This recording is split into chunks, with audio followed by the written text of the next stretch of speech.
할렐루야, 반갑습니다. 2021년 12월 8일 수요일입니다. 오늘도 주연의 가득한 복된 하루 되십시오. 430장 찬송입니다.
하나님의 말씀은 열왕기하 8장 10절부터 15절까지입니다. 엘리사가 이르되 너는 가서 그에게 말하기를 왕이 반드시 나으리라 하라. 그러나 여호와께서 그가 반드시 죽으리라고 내게 알게 하셨느니라 하고, 하나님의 사람이 그가 부끄러워하기까지 그의 얼굴을 쏘아보다가 우니 하사엘이 이르되 내 주여 어찌하여 우시나이까 하는지라. 대답하되 네가 이스라엘 자손에게 행할 모든 악을 내가 알미라. 네가 그들의 성에 불을 지르며 장정을 칼로 죽이며 어린아이를 매치며 아이 벤 부녀를 가르리라 하니, 하사엘이 이르되 당신의 개 같은 종이 무엇이기에 이런 큰 일을 행하오리까 하더라. 엘리사가 대답하되 여호와께서 네가 아람 왕이 될 것을 내게 알게 하셨느니라 하더라. 그가 엘리사를 떠나가서 그의 주인에게 나아가니 왕이 그에게 묻되 엘리사가 네게 무슨 말을 하더냐 하니, 대답하되 그가 내게 이르기를 왕이 반드시 살아나시리이다 하더이다 하더라.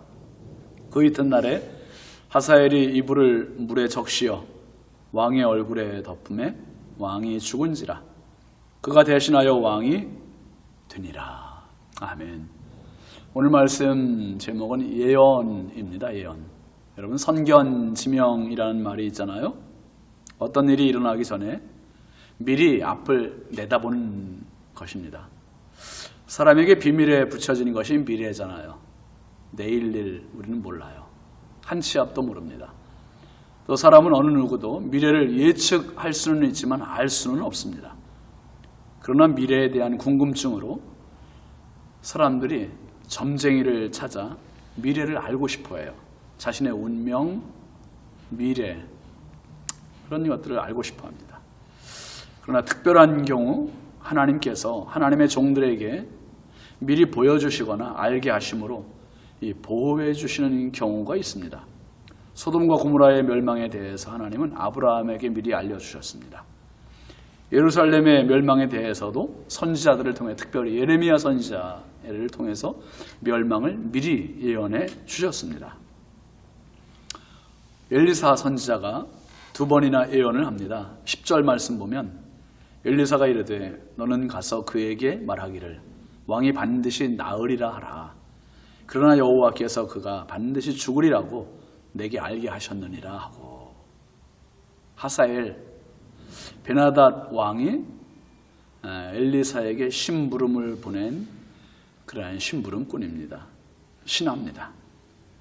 자신의 병이 나을 것인지 여부를 알게 해달라고 엘리사에게 부탁했습니다. 먼저 엘리사는 베나닷 왕의 병에 대해서 뭐라 합니까? 반드시 나을 것이다.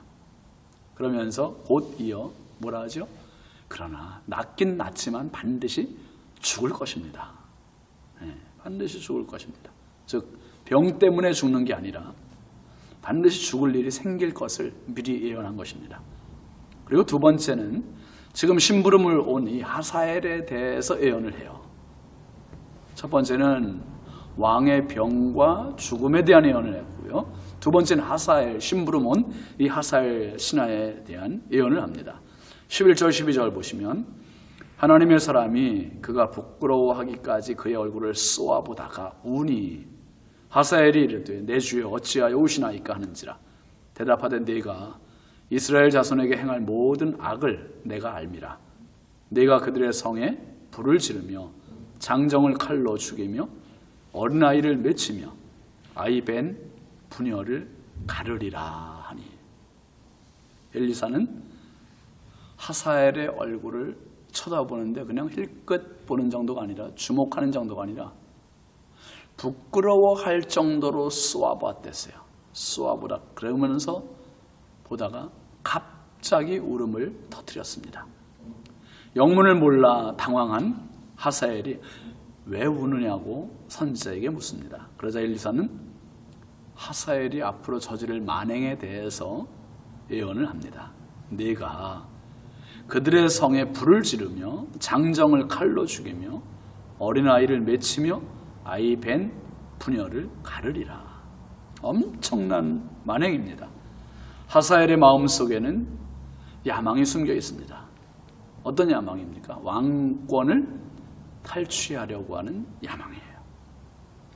13절 말씀 보세요. 하사엘이 이르되 당신의 개 같은 종이 무엇이기에 이런 큰 일을 행하오리까 하더라. 엘리사가 대답하되 여호와께서 내가 아람 왕이 될 것을 내게 알게 하셨느니라 하더라.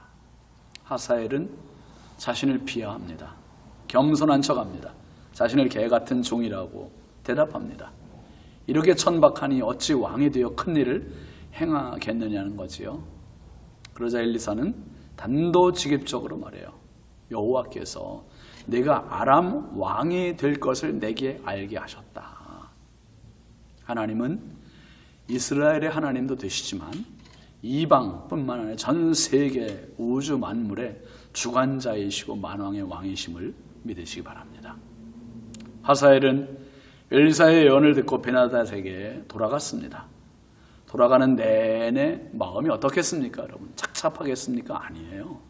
흥분, 설레임, 아싸 하면서 좋아하지 않았겠어요? 왕이 된다는 말을 들었는데 사람의 마음이 어떻겠습니까? 이제는 비장한 각오로 무장이 되었을 것입니다. 왕이 되려는 음모, 그리고 왕 앞에 나갑니다. 14절 말씀 보면 그가 엘리사를 떠나가서 그의 주인에게 나아가니 왕이 그에게 묻되 엘리사가 내게 무슨 말을 하더냐 하니 대답하되 그가 내게 이르기를 왕이 반드시 살아나시리이다 하더라. 베나닷이 하사엘에게 심부름 다녀온 결과를 묻자 하사엘은 엘리사가 내게 무슨 말을 하더냐라고 묻자 이 하사엘은 왕이 반드시 살아날 것입니다. 그렇게 말했다는 거예요. 왕의 마음을 안심시킵니다. 베나닷 왕이 얼마나 마음을 놓았겠습니까? 그리고 밤새 푹 잤을 거예요. 그런데 느닷없는 일이 벌어지잖아요. 다음날 거사가 벌어져요. 15절 보면 그 이튿날에 하사엘이 이불을 물에 적시어 왕의 얼굴에 덮음에 왕이 죽은지라 그가 대신하여 왕이 되니라 했습니다. 하사엘은 엘리사의 예언대로 이불에 물을 적시어 베나닷 왕의 얼굴을 덮어 죽입니다. 그리고 자신이 아람의 왕이 되었습니다. 모든 것이 엘리사 선지자의 예언대로 되었습니다. 예수님께서 마태복음 6장에 말씀하셨어요. 내일 일을 염려하지 말라. 궁금해하는 사람들을 향해 이렇게 말씀하세요. 6장 33절, 34절 보면 그러므로 내일 일을 위하여 염려하지 말라. 내일 일은 내일이 염려할 것이요 한날의 괴로움은 그날로 족하니라. 내일 일을 염려하지 말라. 오직 내일의 주인은 하나님이세요. 우리의 만왕의 왕 되신 예수 그리스도의 오신 이 대림절 기간, 성탄의 계절에 예수님을 왕으로 모시고 우리의 일생을 아시는 주님 앞에 내 삶을 온전히 드리는 그런 순종의 삶, 겸손의 삶이 되시기 바랍니다. 기도합니다. 하나님 아버지 감사합니다. 내일 일뿐만 아니라 한치 앞도 모르는 저희들이 오늘도 주님 바라보며 이 하루 시작합니다. 하나님, 예언을 들었던 하사엘이나 베나닷이 엘리사 선지자의 예언대로 된 것처럼 하나님 우리가 성경대로 되어가는 인생 되게 하시고 하나님 말씀대로 되어가는 삶이 되게 하소서. 오늘 한날도 성령께서 인도하시고 주인 되어 주시기 원하옵고 예수님의 이름으로 축복하고 기도합니다. 아멘. 예, 오늘도 승리하시기 바랍니다. 감사합니다.